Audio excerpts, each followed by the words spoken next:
Hi,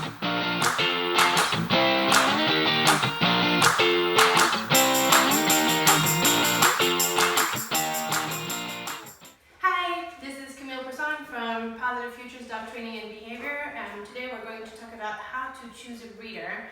Christmas is almost upon us, and as we know, this is puppy season, so we want to make sure you guys are prepared to make the best decisions possible for your puppies. And choosing a breeder can be really difficult because there's a lot of information out there, and not a lot of it is really good, so we're going to help you guys out. So the first thing that you want to do before you even pick a breeder is really research the breed you're interested into. You really want to learn about what it's like to live with those dogs, what are their temperament like, how easy is it to groom them, to train them, and generally live with them. So a good thing to do is meeting with other owners of those dogs, so you can kind of ask them questions about how it is living with those dogs. Joining local breed clubs is also a great way to get exposure to those dogs and see what they're like temperament-wise. Another place that you can get information about breeds and dogs and owners is also Facebook groups. There's a lot of groups that are breed specific, so you can chat with owners, get information again on what it's like to live with those dogs, what are the maintenance for their coats and grooming and exercise.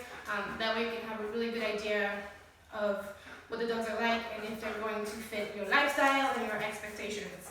So once you have a breed in mind, it's time to find a breeder. And you really want to look for someone that's an expert in the breed, somebody who has a lot of experience owning, working, and breeding those types of dogs.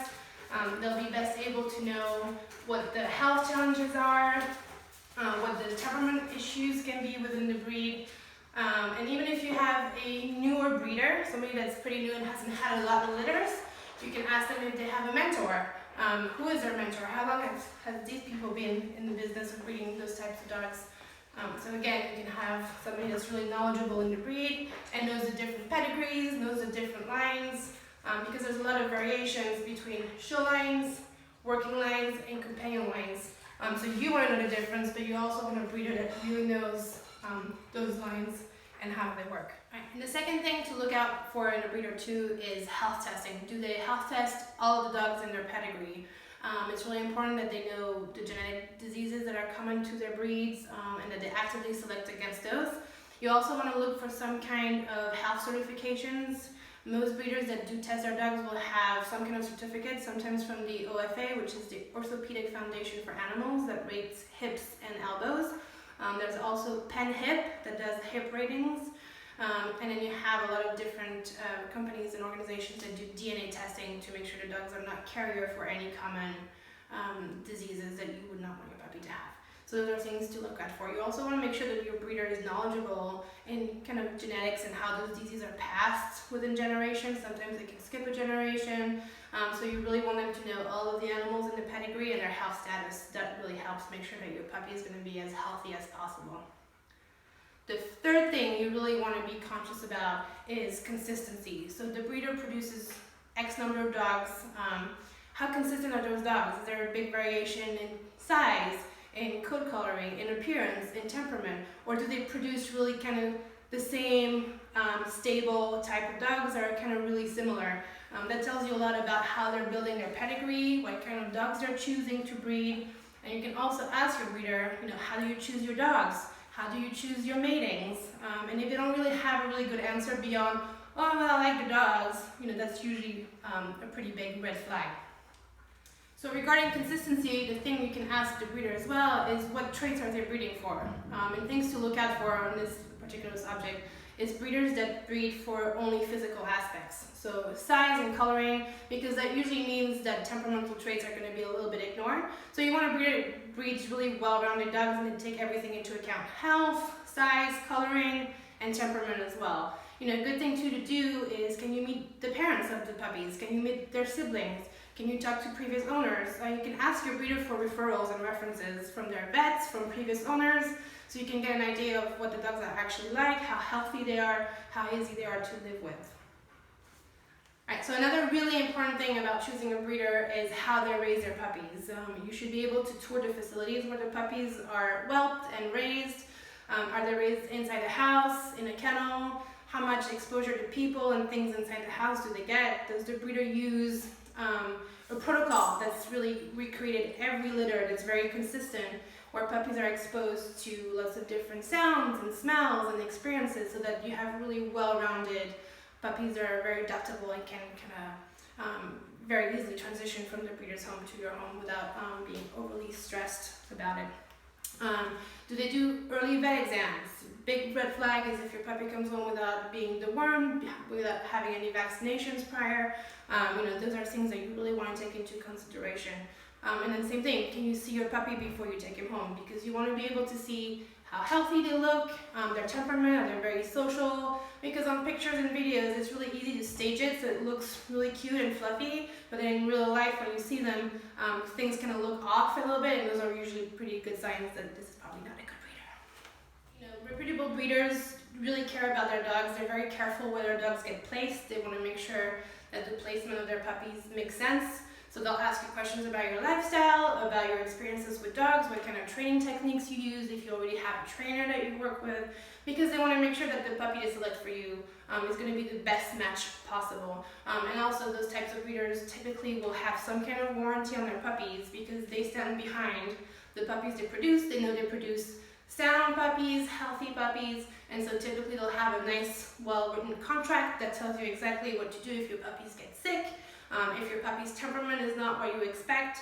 and usually your breeder will always be a source of guidance and information, and you should be able to go back to them with any questions and concerns you might have about your puppy, or even as your dog grows up, you should still be able to get back to them on that.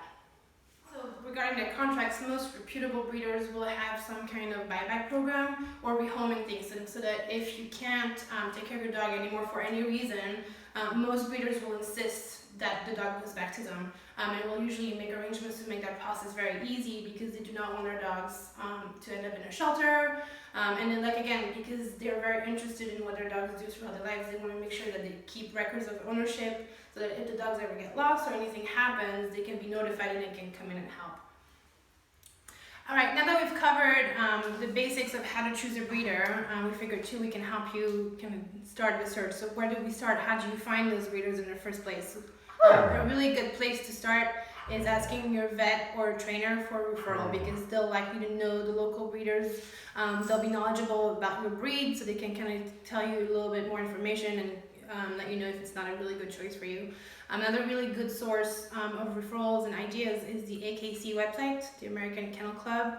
Now, just being listed by the American Kennel Club does not guarantee that they're good breeders and reputable breeders, but at least they've passed some kind of certifications, they've been inspected, so that's a good place to start looking around. Another really good spot for referrals is the Puppy Culture website and the Avidog websites. Those are organizations that do puppy raising protocols, and they typically list breeders that follow those protocols. So again, not a guarantee that you're going to have all the breeders on the list are good, but a pretty good place to start and see what's around and close to you. Another really good source of referrals are local breed clubs. Most people in those clubs are very knowledgeable about the breeds. They'll know the breeders on a first name basis, so they'll know their programs. They can tell you a lot more about what they breed for, red flags, people to avoid. So those are really good places to start. Things to avoid, right? Puppy stores are really convenient. They're always around the corner. You go in there and you have the cutest little fluffy puppies, and it's really easy to just snatch one up and go home. But be careful. Most puppy stores carry puppies that come from puppy mills, which means mass breedings, really no health certifications of any kind. They mostly breed for physical traits, so size and color, which means their temperament are not always going to be up to par. You can get lucky, but most of the times you don't. And a lot of times too, if you support those operations, you're just putting money into more puppy mills, which obviously we don't want to do. Another thing to be wary of too are breeders that are online only, where you can't meet the parents, you can't meet the puppies. They don't seem to have a physical location that you can visit, because again, that's usually a front for breeders and puppy mills that don't want you to see what's happening behind the scenes. Another place to avoid, of course, Craigslist and Facebook, free puppies for sale. Again, because you have no idea of the health of the parents, the temperament of the parents. Again, you could have a wonderful puppy, but most time you're going to have a puppy that's going to be sick at some point, or that's going to have issues temperamentally down the line, which again is not something you want. And the last thing you want to avoid is people in parking lots selling puppies, because again, sometimes they'll tell you it's from the litters, oops, we had puppies, but a lot of times, again, it's a front for puppy mills and large breeders that don't really care about health or temperament and just want you to buy puppies. Hey guys, thanks for watching along with us. If you have any questions, you can drop them in the comments below. You can also reach us through our websites, www.positivefutures.com. We're happy to help you with all your puppy needs, from prepping to a puppy to finding your breeder, so don't hesitate to give us a call.